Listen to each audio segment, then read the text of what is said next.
नमस्कार दोस्तों, स्वागत है आपका आपके अपने चैनल शिक्षा की ज्योति ऑल क्लासेस पर। तो आज हरियाणा में सीईटी का पेपर हुआ है। आज यानी कि 5 नवंबर को पहली शिफ्ट का पेपर हो चुका है, जिसमें पेपर पैटर्न वही फॉलो किया गया है जो एनटीए ने कुछ दिन पहले ही बताया था कि 15 नंबर की हिंदी आएगी, 15 नंबर की इंग्लिश आएगी, 15 नंबर की रीजनिंग, 15 नंबर का मैथ और 25 नंबर का हरियाणा जी के, इसके अलावा 15 नंबर की जनरल अवेयरनेस आएगी। इसी प्रकार से पेपर पूछा गया है, पूरा 100 नंबर का था। ठीक है, इसमें जो हिंदी के 15 प्रश्न पूछे गए हैं, मैं उसकी आंसर की आपको बता रही हूँ। आप अपने प्रश्न मैच कर सकते हैं और जिन बच्चों का पेपर अभी नहीं हुआ उन्हें थोड़ा आइडिया मिल जाएगा कि किस प्रकार के प्रश्न पूछे गए हैं। ठीक है, तो 15 नंबर के हिंदी व्याकरण से प्रश्न पूछे गए हैं। प्रश्न मुश्किल नहीं है, प्रश्न आसान ही है, बस आपको थोड़ा अंदाज़ा हो जाएगा कि कितने सही हुए हैं। इसके अलावा जिनका पेपर नहीं हुआ उनको थोड़ा टॉपिक का पता चल जाएगा कि किस प्रकार के और कहाँ से प्रश्न पूछे जा रहे हैं। तो देख लेते हैं हम किस प्रकार के प्रश्न पूछे गए हैं। सबसे पहला प्रश्न है, निम्नलिखित विकल्पों में से तत्सम शब्द की पहचान करें। तो बिल्कुल आसान है। इसमें जो लाख शब्द है, काट शब्द है, खेत शब्द है, ये तीनों ही तद्भव शब्द है। जो भ्राता शब्द है वो एक तत्सम शब्द है, तो आंसर हो जाएगा ऑप्शन नंबर 3। अगला प्रश्न है, घाट घाट का पानी पीना लोकोक्ति का अर्थ पूछा गया है। तो इसमें जो सही उत्तर हो जाएगा बहुत अनुभवी होना, इसका राइट आंसर हो जाएगा ऑप्शन नंबर 2।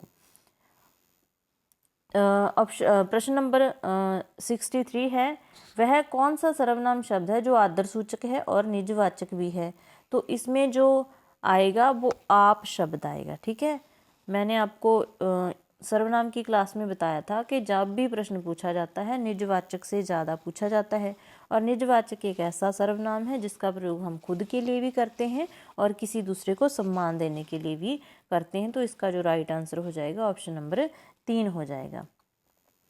अगला प्रश्न है, वाक्य के प्रमुख घटक पूछे गए हैं। तो वाक्य के जो घटक होते हैं वो होते हैं उद्देश्य और विधेय। वाक्य के दो अंग भी कहा जा सकता है। ठीक है, उद्देश्य और विधेय वाक्य के दो अंग होते हैं। अगर तत्व पूछा जाए तो वाक्य के 6 तत्व होते हैं। ठीक है, इस बात का भी ध्यान रखना, हो सकता है अगली शिफ्ट में ये प्रश्न पूछ लिया जाए। अगला प्रश्न है, आम्र वृक्ष समस्त पद का उचित विग्रह पूछा है। तो इसका हो जाएगा सही आंसर आम्र का पेड़, ऑप्शन नंबर पहला इसका सही आंसर हो जाएगा। अगला प्रश्न है, जो व्यक्ति जन्म न ले वाक्यांश के लिए उचित शब्द का प्रयोग किस शब्द में हुआ है। ठीक है, तो इसका सही आंसर हो जाएगा ऑप्शन नंबर 4 अजन्मा। जो व्यक्ति जन्म ना ले उसे कहा जाता है अजन्मा। अगला प्रश्न है, तट शब्द के लिए उचित पर्यायवाची शब्द। तो तट का पर्यायवाची शब्द क्या होता है? तट होता है किनारा। ठीक है, ऑप्शन नंबर 3 इसका सही आंसर हो जाएगा। अगला प्रश्न है, निम्नलिखित शब्दों में से शुद्ध शब्द। तो शुद्ध शब्द प्रामाणिक होता है। ठीक है, इसका आंसर हो जाएगा ऑप्शन नंबर 2। अगला प्रश्न इसमें बताया गया है, पूछा गया है कि दिए गए किस शब्द में उपसर्ग का उपयुक्त प्रयोग किया गया है। तो उपसर्ग का प्रयोग केवल सरताज शब्द में हुआ है, जिसमें सर उपसर्ग है, जो कि फारसी भाषा का उपसर्ग है। बाकी तीनों में तो उपसर्ग है ही नहीं। ठीक है, अगला प्रश्न है, विहग विहग चिर चहक उठे ये पुंज पुंज। तो यहाँ पर जो अलंकार है वो पूछा गया है। इसमें आवृत्ति किसकी है? इसमें शब्द की आवृत्ति आ गई। अगर तो आवृत्ति होती है वर्ण की, ठीक है, तो अलंकार हो जाता है अनुप्रास। अब जब शब्द की आवृत्ति आ जाए, ठीक है, और किसी को मतलब कि आदर के लिए, शोक, हर्ष में, इस प्रकार के लिए जब शब्द की आवृत्ति आ जाए तो वहाँ पर विप्सा अलंकार होता है मेरे अनुसार। बाकी आंसर की में पता नहीं क्या माना जाएगा, अनुप्रास मानते हैं या विप्सा, पर मेरे अनुसार यहाँ पर विप्सा अलंकार इसका सही उत्तर हो जाएगा ऑप्शन नंबर 3 विप्सा अलंकार। ठीक है, अगला प्रश्न है, विराम चिन्हों की दृष्टि से सर्वाधिक शुद्ध वाक्य कौन सा हो जाएगा? तीसरा, वह हिंदी, अंग्रेजी और जर्मन भाषा जानती है। ठीक है, तो मेरे अनुसार इसका आंसर हो जाएगा ऑप्शन नंबर 3।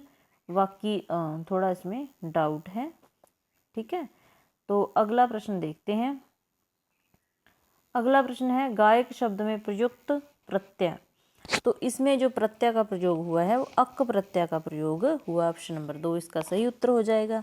प्रत्यय की पहचान बिल्कुल ही आसान है। आप शब्द को बोल के देखिए, जो पीछे छूट जाएगा वही उसका प्रत्यय होगा। जैसे गायक, तो क्या छूट गया पीछे, अक छूट गया, तो इसका जो सही उत्तर हो जाएगा ऑप्शन नंबर 2 हो जाएगा।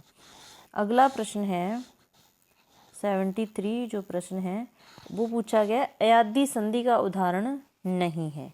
नहीं है पूछा है, तो इसमें श्रावण में भी अयादी संधि है, गवेषणा में अयादी संधि है, शयन में अयादी संधि है। तो जो उच्छ्वास शब्द है उसमें अयादी संधि का प्रयोग नहीं हुआ है। ठीक है, तो इसका आंसर हो जाएगा ऑप्शन नंबर 2। अगला प्रश्न है दिए गए वाक्य में कारक चिन्ह का सर्वाधिक उपयुक्त प्रयोग पूछा है। मैंने आज खेलने नहीं जाना है, सुबह देर में उठना ठीक नहीं है, यह किताब 230 रुपये से बिक गई, ये खिलौने मेरी बेटी के हैं। यहाँ पर का, के, की, रा, रे, री आ जाए तो वहाँ पर क्या होता है, स्वंद कारक होता है। इसमें जो आंसर हो जाएगा ऑप्शन नंबर 4 हो जाएगा। हमारा जो लास्ट प्रश्न रह गया है वो है कक्ष के डैश बहुत गर्मी है, वाक्य के रिक्त स्थान के लिए बाहर शब्द का सर्वाधिक उपयुक्त विलोम शब्द चुने। तो विलोम शब्द इसमें बाहर का क्या हो जाएगा, भीतर हो जाएगा। बिल्कुल आसान है। तो ये थे 15 प्रश्न हिंदी के जो 5 नवंबर की शिफ्ट फर्स्ट में आए थे। ठीक है, तो इसी प्रकार से हम अगली शिफ्ट के आंसर की भी देखेंगे। तो आप चैनल को सब्सक्राइब करके वीडियो को लाइक ज़रूर कर देना। इसके अलावा जो बच्चा हिंदी ग्रामर को अच्छे तरीके से पढ़ना चाहता है तो मैंने अपने चैनल पर बहुत कुछ करवा रखा है। इसके अलावा जो मतलब कि शब्दकोश वाला पार्ट होता है, जैसे तत्सम तद्भव शब्द, विलोम शब्द, ये चीज़ें भी इन शॉर्ट वीडियो में बने बहुत कुछ करवा रखा है। तो आप चैनल के साथ जुड़ सकते हैं। मिलते हैं नेक्स्ट आंसर की में। तब तक के लिए गुड बाय, धन्यवाद।